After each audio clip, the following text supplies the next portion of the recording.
ಜೈ ಹಿಂದ್ ಸ್ನೇಹಿತರೆ, ಇವತ್ತಿನ ವಿಡಿಯೋದಲ್ಲಿ one of the important and trending topic cyclone 2024. 2024ರ ಜನವರಿಯಿಂದ 2024 ಡಿಸೆಂಬರ್ ವರೆಗಿನ ಅಪ್ಪಳಿಸಿರುವಂತಹ ಪ್ರಮುಖ ಸೈಕ್ಲೋನ್ಗಳ ಬಗ್ಗೆ ಚರ್ಚೆ ಮಾಡ್ತಾ ಹೋಗೋಣ. ಸೊ ಮೊದಲ ಪ್ರಶ್ನೆ ಈ ರೀತಿ ಇದೆ, ಇತ್ತೀಚೆಗೆ ಗಾಮಿ ಎನ್ನುವಂತಹ ಸೈಕ್ಲೋನ್ ಯಾವ ದೇಶದಲ್ಲಿ ಅಪ್ಪಳಿಸಿತು? ಗಾಮಿ ಎನ್ನುವಂಥ ಸೈಕ್ಲೋನ್. ಸರಿಯಾದ ಉತ್ತರ ಮೇಲಿನ ಎಲ್ಲ ದೇಶಗಳು. Option D is the right answer. ಸ್ನೇಹಿತರೆ, ಈ ಗಾಮಿ ಎನ್ನುವಂಥ ಸೈಕ್ಲೋನ್ ಇದೆಯಲ್ಲ, ಇದು ಚೀನಾ, ತೈವಾನ್, ಫಿಲಿಪೈನ್ಸ್ ದೇಶಗಳಲ್ಲಿ ಅಪ್ಪಳಿಸ್ತು. ಇದೊಂದು ಡಿಸ್ಟ್ರಕ್ಟಿವ್ ಟ್ರಾಪಿಕಲ್ ಸೈಕ್ಲೋನ್ ಆಗಿದೆ. Destructive tropical cyclone.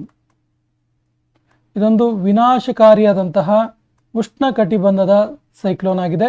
ಸೊ ಈ ಎಲ್ಲ ದೇಶಗಳಿಗೆ ಇದು ಅಪ್ಪಳಿಸ್ತು, ಗಾಮಿ ಎನ್ನುವಂಥ ಸೈಕ್ಲೋನ್. ಇತ್ತೀಚೆಗೆ ಆಸನ ಎನ್ನುವಂತಹ ಸೈಕ್ಲೋನ್ ಯಾವ ದೇಶವನ್ನು ಅಪ್ಪಳಿಸಿತು? ಯಾವ ದೇಶದಲ್ಲಿ ಅಪ್ಪಳಿಸಿತು? ಅಸನ ಎನ್ನುವಂತಹ ಇದು ಆ್ಯಕ್ಚುಲಿ ಇದು ಪ್ರಶ್ನೆ ಏನು ಕೇಳಿದ್ರೆ ಯಾವ ದೇಶದಲ್ಲಿ ಅಪ್ಪಳಿಸ್ತು ಅಂದರೆ ಆ್ಯಕ್ಚುಲಿ ಇದು ಅಪ್ಪಳಿಸಿದ್ದು ಭಾರತದ ಗುಜರಾತ್, ಮಧ್ಯಪ್ರದೇಶ, ರಾಜಸ್ಥಾನ್ ಮತ್ತು ಪಾಕಿಸ್ತಾನದಲ್ಲಿ. ಬಟ್ ಇದು ಪರ್ಟಿಕ್ಯುಲರ್ ಆಗಿ ಪ್ರಶ್ನೆ ಏನು ಕೇಳಿದ್ರೆ ಹೆಸರಿಸಿದ ದೇಶ ಯಾವುದು ಅಂತೇಳಿ. ಪಾಕಿಸ್ತಾನ ಹೆಸರಿಸಿದ ದೇಶ ಅಂದರೆ ಅಸನ ಎನ್ನುವಂತಹ ಸೈಕ್ಲೋನ್ನ ನಾಮಕರಣ ಮಾಡಿದಂಥ ದೇಶ ಪಾಕಿಸ್ತಾನ್.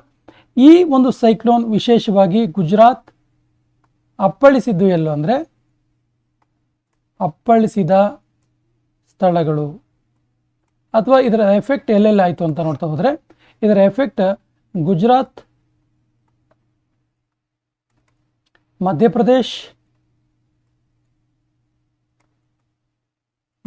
ಮಧ್ಯಪ್ರದೇಶ್, ರಾಜಸ್ಥಾನ್ ಹಾಗೇನೆ ಪಾಕಿಸ್ತಾನ್.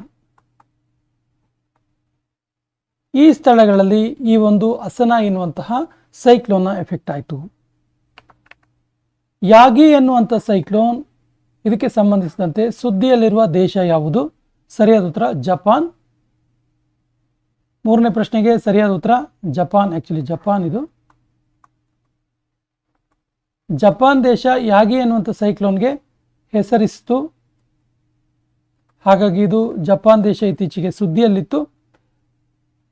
ಇದು ಸೌತ್ ಈಸ್ಟ್ ಏಷ್ಯಾ ಮತ್ತು ಸೌತ್ ಚೀನಾದಲ್ಲಿ ಇದು ಅಪ್ಪಳಿಸಿತು. ಸೌತ್ ಈಸ್ಟ್ ಏಷ್ಯಾ ಹಾಗೂ ಸೌತ್ ಚೈನಾ. ನೋಡಿ, ಪ್ರಶ್ನೆ ಈ ರೀತಿ ಕೂಡ ಕೇಳ್ಬೋದು. 2024ನೇ ಸಾಲಿನಲ್ಲಿ ಸೌತ್ ಈಸ್ಟ್ ಏಷ್ಯಾ ಮತ್ತು ಸೌತ್ ಏಷ್ಯಾದಲ್ಲಿ ಸೌತ್ ಚೀನಾದಲ್ಲಿ ಅಪ್ಪಳಿಸಿದ ಸೈಕ್ಲೋನ್ ಯಾವುದು ಕೇಳಿದ್ರೆ ಯಾಗಿ ಅಂತ ಗೊತ್ತಿರಲಿ. ಇದಕ್ಕೆ ಹೆಸರಿಸಿದ್ದು ಜಪಾನ್ ದೇಶ, ನೆನಪಿರಲಿ. ಶಾನ್ ಎಂಬಂತಹ ಸೈಕ್ಲೋನ್ ಇಂದ ಯಾವ ದೇಶ ತತ್ತರಿಸಿತು? ಸರಿಯಾದ ಉತ್ತರ Japan. Option A is the right answer. Japan ಮತ್ತು ದಕ್ಷಿಣ ಕೊರಿಯಾ ಈ ಎರಡೂ ದೇಶಗಳು ಕೂಡ ಶಾನ್ ಎನ್ನುವಂಥ ಸೈಕ್ಲೋನಿಂದ ತತ್ತರಿಸಿದವು. ಮ್ಯಾಂಡಸ್ ಎನ್ನುವಂಥ ಸೈಕ್ಲೋನ್ಗೆ ಹೆಸರು ಇಟ್ಟ ದೇಶ ಯಾವುದು? ಸರಿಯಾದ ಉತ್ತರ UAE ಅಂದರೆ ಯುನೈಟೆಡ್ ಅರಬ್ ಎಮಿರೇಟ್ಸ್. ಈ ದೇಶ ಮ್ಯಾಂಡಸ್ ಎನ್ನುವಂಥ ಸೈಕ್ಲೋನ್ಗೆ ಹೆಸರನ್ನು ಇಡ್ತು. ಈ ಮ್ಯಾಂಡಸ್ ಸೈಕ್ಲೋನ್ ಎದ್ದಂಥ ಸ್ಥಳ ಎಲ್ಲಿ ಕೇಳಿದ್ರೆ ಬಂಗಾಳ ಕೊಲ್ಲಿಯಲ್ಲಿ ಎತ್ತಿದು. ಈ ಮ್ಯಾಂಡಸ್ ಸೈಕ್ಲೋನಿಂದ ಎಫೆಕ್ಟ್ ಆಗಿರುವಂಥ ಸ್ಥಳಗಳನ್ನು ನೋಡ್ತಾ ಹೋದರೆ ತಮಿಳುನಾಡು,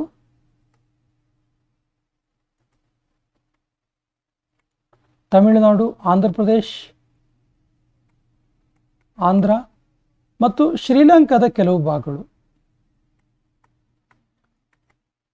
ಸೊ ತಮಿಳುನಾಡು, ಆಂಧ್ರ ಮತ್ತು ಶ್ರೀಲಂಕಾಕ್ಕೆ ಎಫೆಕ್ಟ್ ಮಾಡ್ತಿದ್ದು ಮ್ಯಾಂಡಸ್ ಎನ್ನುವಂಥ ಸೈಕ್ಲೋನ್. ರೆಮಿಲ್ ಎನ್ನುವಂಥ ಸೈಕ್ಲೋನ್ಗೆ ಹೆಸರಿಟ್ಟ ದೇಶ ಯಾವುದು? ರೆಮಿಲ್ ಅಥವಾ ರಿಮಿಲ್ ಎನ್ನುವಂತಹ ಸೈಕ್ಲೋನ್. ಸೊ ಇದಕ್ಕೆ ಹೆಸರಿಟ್ಟಿದ್ದು ಓಮನ್ ದೇಶ. Option C is the right answer. ಇದು ಪಶ್ಚಿಮ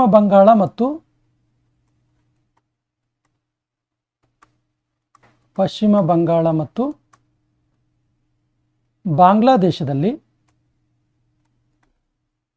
ಬಾಂಗ್ಲಾದೇಶಕ್ಕೆ ಇದು ಎಫೆಕ್ಟ್ ಅನ್ನು ಮಾಡ್ತು, ರೆಮಿಲ್ ಎನ್ನುವಂಥ ಚಂಡಮಾರುತ. ಸ್ನೇಹಿತರೆ, ಈ ಎಲ್ಲ ಚಂಡಮಾರುತಗಳು 2024ನೇ ಸಾಲಿನಲ್ಲಿ ಅಪ್ಪಳಿಸಿರುವಂಥ ಚಂಡಮಾರುತಗಳಾಗಿದ್ದಾವೆ, ಗಮನಿಸಿ. ಗಾಮಾನೆ ಎನ್ನುವಂತಹ ಉಷ್ಣ ಕಟಿಬಂಧ ಸೈಕ್ಲೋನ್ ಯಾವ ದೇಶಕ್ಕೆ ಅಪ್ಪಳಿಸಿತು? ಸರಿಯಾದ ಉತ್ತರ Madagascar. Option D is the right answer. ಹೆಸರು ಗಾಮಾನೆ. ಎನ್ನುವಂತಹ ಸೈಕ್ಲೋನ್. ಆಲ್ವಾರೋ ಎನ್ನುವಂಥ ಸೈಕ್ಲೋನ್ ಯಾವ ದೇಶಕ್ಕೆ ಅಪ್ಪಳಿಸಿತು? ಆಲ್ವಾರೋ ಎನ್ನುವಂಥ ಸೈಕ್ಲೋನ್. ಸರಿ ಉತ್ತರ Madagascar. Option D is the right answer, Madagascar. So Alvaro cyclone important cyclone. ಯಾಕಂದ್ರೆ ಆಲ್ವಾರೋ ಸೈಕ್ಲೋನ್ ಇದೆಯಲ್ಲ, ಆಲ್ವಾರೋ ಸೈಕ್ಲೋನ್ 2024ನೇ ಸಾಲಿನ ಮೊದಲ ಸೈಕ್ಲೋನ್. 2024ರಲ್ಲಿ ಅಪ್ಪಳಿಸಿದ ಮೊದಲ ಸೈಕ್ಲೋನ್ ಇದು ಆಲ್ವಾರೋ ಎನ್ನುವಂಥ ಸೈಕ್ಲೋನ್.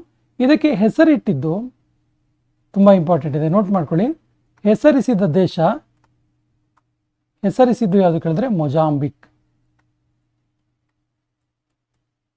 ಹೆಸರಿಸಿದ್ದು ಮೊಜಾಂಬಿಕ್ ದೇಶ. ಹಮೂನ್ ಎನ್ನುವಂಥ ಚಂಡಮಾರುತಕ್ಕೆ ಹೆಸರಿಟ್ಟ ದೇಶ ಯಾವುದು? ಹಮೂನ್ ಎನ್ನುವಂಥ ಚಂಡಮಾರುತ. ಸರಿಯಾದ ಉತ್ತರ Iran. Option A is the right answer. ಇದು ಬಂಗಾಳ ಕೊಲ್ಲಿಯಲ್ಲಿ ಉಗಮಿಸಿತು. ಬಂಗಾಳ ಕೊಲ್ಲಿಯಲ್ಲಿ ಇದು ಶುರುವಾಯಿತು. ಇದರ ಕೇಂದ್ರ ಬಂಗಾಳ ಕೊಲ್ಲಿಯಾಗಿತ್ತು ಮತ್ತು ಇದು ಬಹಳ ಪ್ರಮುಖವಾಗಿ ಬಾಂಗ್ಲಾ ಮತ್ತು ಮಿಜೋರಾಂ, ಬಾಂಗ್ಲಾದೇಶ್ ಮತ್ತು ಭಾರತದ ಮಿಜೋರಾಂಗೆ ಅಪ್ಪಳಿಸಿತು. ಭಾರತದ ಮಿಜೋರಾಂಗೆ ಅಪ್ಪಳಿಸಿರುವಂಥದ್ದು ಇದು.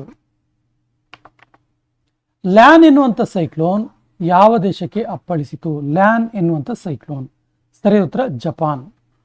ಸೊ ಜಪಾನ್ ದೇಶಕ್ಕೆ ಅಪ್ಪಳಿಸಿದಂತಹ ಈ ಲ್ಯಾನ್ ಎನ್ನುವಂಥ ಸೈಕ್ಲೋನ್ ಇದೆಯಲ್ಲ, ಇದಕ್ಕೆ ಹೆಸರಿಸಿದ್ದು USA. ಹೆಸರು ನೀಡಿದ್ದು USA ದೇಶ. ಬಿಪರ್ಜಾಯ್ ಇಂಪಾರ್ಟೆಂಟ್ ಕ್ವಶನ್ ಇದೆ, ನೋಟ್ ಮಾಡ್ಕೊಳ್ಳಿ. ಬಿಪರ್ಜಾಯ್ ಎನ್ನುವಂಥ ಸೈಕ್ಲೋನ್ಗೆ ಹೆಸರಿಟ್ಟ ದೇಶ ಯಾವುದು? ಇಂಪಾರ್ಟೆಂಟ್ ಕ್ವಶನ್ ಇದೆ ಇದು. ಬಿಪರ್ಜಾಯ್ ಎನ್ನುವಂಥ ಸೈಕ್ಲೋನ್, ಇದಕ್ಕೆ ಹೆಸರಿಟ್ಟಿದ್ದು Bangladesh. Option B is the right answer. Bangladesh ಹೆಸರಿಟ್ಟಿದ್ದಕ್ಕೆ. ಆಕ್ಚುಲಿ ಇದು ಅರಬ್ಬಿ ಸಮುದ್ರದಲ್ಲಿ ಎದ್ದಂಥ ಒಂದು ಚಂಡಮಾರುತ. ಅರಬ್ಬಿ ಸಮುದ್ರದಲ್ಲಿ ಈ ಒಂದು ಸೈಕ್ಲೋನ್ ಎದ್ದಿತು ಮತ್ತು ಭಾರತ ಮತ್ತು ಪಾಕ್ಗೆ ಇದು ಎಫೆಕ್ಟ್ ಮಾಡ್ತು. ಭಾರತವು ಯಾವ ದೇಶದಲ್ಲಿ ಆಪರೇಷನ್ ಕರುಣಾ ಇದನ್ನ ಪ್ರಾರಂಭಿಸಿತು?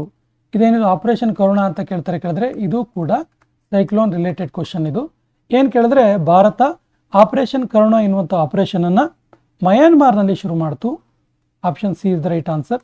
ಯಾಕೆ ಅಂದರೆ ಮಯನ್ಮಾರಲ್ಲಿ ಮೋಚಾ ಎನ್ನುವಂಥ ಒಂದು ಚಂಡಮಾರುತ ಬೀಸುತ್ತೆ. ಮೋಚಾ ಎನ್ನುವಂಥ ಸೈಕ್ಲೋನ್ ಇದು ತುಂಬ ಹಾನಿ ಮಾಡುತ್ತಲ್ಲಿ.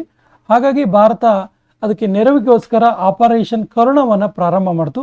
ಆಪರೇಷನ್ ಕರುಣವನ್ನು ಈ ಮೋಚಾ ಅನ್ನುವಂತಹ ಸೈಕ್ಲೋನ್ಗೆ ಹೆಸರಿಟ್ಟಿದ್ದು ಯಮನ್ ದೇಶ.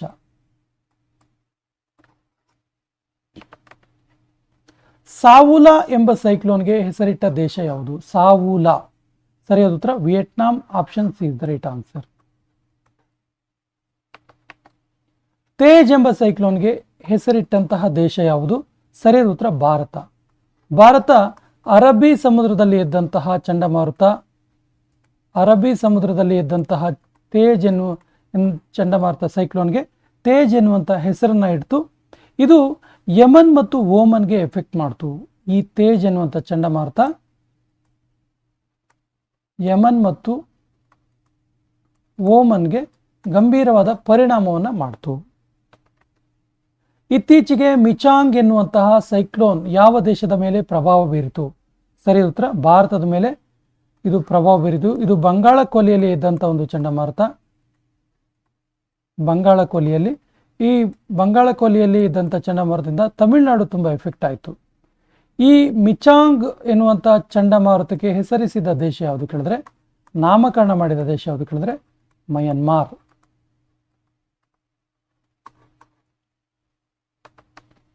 ಜಾಸ್ಪರ್ ಎನ್ನುವಂಥ ಸೈಕ್ಲೋನ್ ಯಾವ ದೇಶಕ್ಕೆ ಹಾನಿ ಉಂಟು ಮಾಡಿತು? ಸರಿಯಾದ ಉತ್ತರ Australia. Option C is the right answer.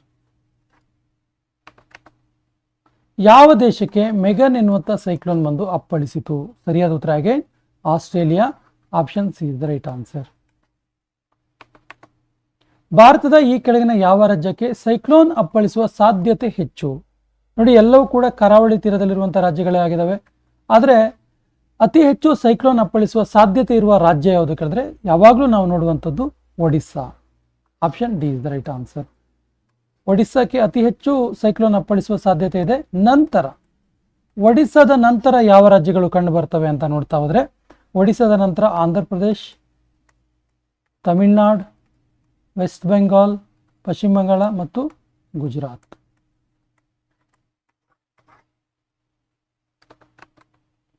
Mocha ಎನ್ನುವಂಥ ಸೈಕ್ಲೋನ್ ಯಾವ ಯಾವ ದೇಶದ ನಡುವೆ ಬಂದಿದೆ? ಆಗಲೇ ಹೇಳಿದ್ವಿ, ಮೋಚಾ ಎನ್ನುವಂಥ ಸೈಕ್ಲೋನಿಂದ ಎಫೆಕ್ಟ್ ಆಗಿದ್ದು ಭಾರತ ಮತ್ತು Myanmar. Option B is the right answer. Bharat ಮತ್ತು ಮಯನ್ಮಾರ್. ಈ ಮೋಚಾ ದೇಶಕ್ಕೆ ಸೈಕ್ಲೋನ್ಗೆ ಹೆಸರನ್ನು ಕೊಟ್ಟ ದೇಶ ಯಮನ್. ಯಮನ್ ದೇಶ ಮೋಚಾ ಎನ್ನುವಂಥ ಹೆಸರನ್ನು ಕೊಡ್ತು ಸೈಕ್ಲೋನ್ಗೆ. ಸೈಕ್ಲೋನ್ಗಳ ನಾಮಕರಣ ಮಾಡುವ ಜವಾಬ್ದಾರಿ ಅಂದರೆ ಯಾವ್ಯಾವ ದೇಶ ನಾಮಕರಣ ಮಾಡಬೇಕು ಅಂತ ಅದನ್ನ ಒಂದು ಹ್ಯಾಂಡಲ್ ಮಾಡೋದು ಸಂಸ್ಥೆ ಯಾವುದು ಅಂತ ಕೇಳಿದ್ರೆ ಸರಿ ಉತ್ತರ WMO. ಏನಿದು WMO ಅಂದರೆ world meteorological organisation. World meteorological organisation.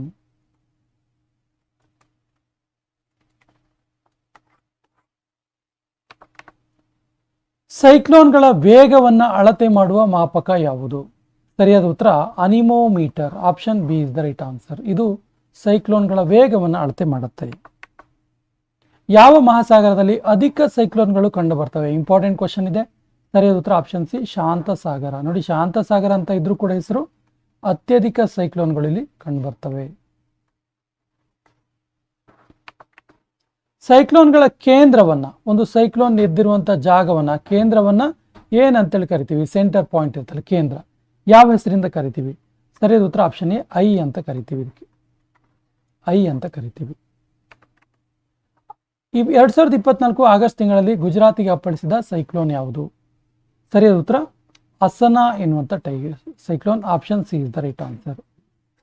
ಕೊನೆಯ ಪ್ರಶ್ನೆ ಈ ರೀತಿ ಇದೆ. ಭಾರತವು ಯಾವ ವರ್ಷದಿಂದ ಈ ಸೈಕ್ಲೋನ್ಗಳಿಗೆ ನಾಮಕರಣವನ್ನು ಪ್ರಾರಂಭ ಮಾಡಿತು? ಯಾವ ವರ್ಷ ಫಸ್ಟ್ ಟೈಮ್ ಭಾರತ ಒಂದು ಸೈಕ್ಲೋನ್ಗೆ ನಾಮಕರಣ ಮಾಡಿದ್ದು ಅಂತ? ಆಪ್ಷನ್ಸ್ ಈ ರೀತಿ ಇದೆ: 2000, 2018, 2004, 2020. ಸರಿಯಾದ ಉತ್ತರವನ್ನು ಕಮೆಂಟ್ ಬಾಕ್ಸಲ್ಲಿ ಕಮೆಂಟ್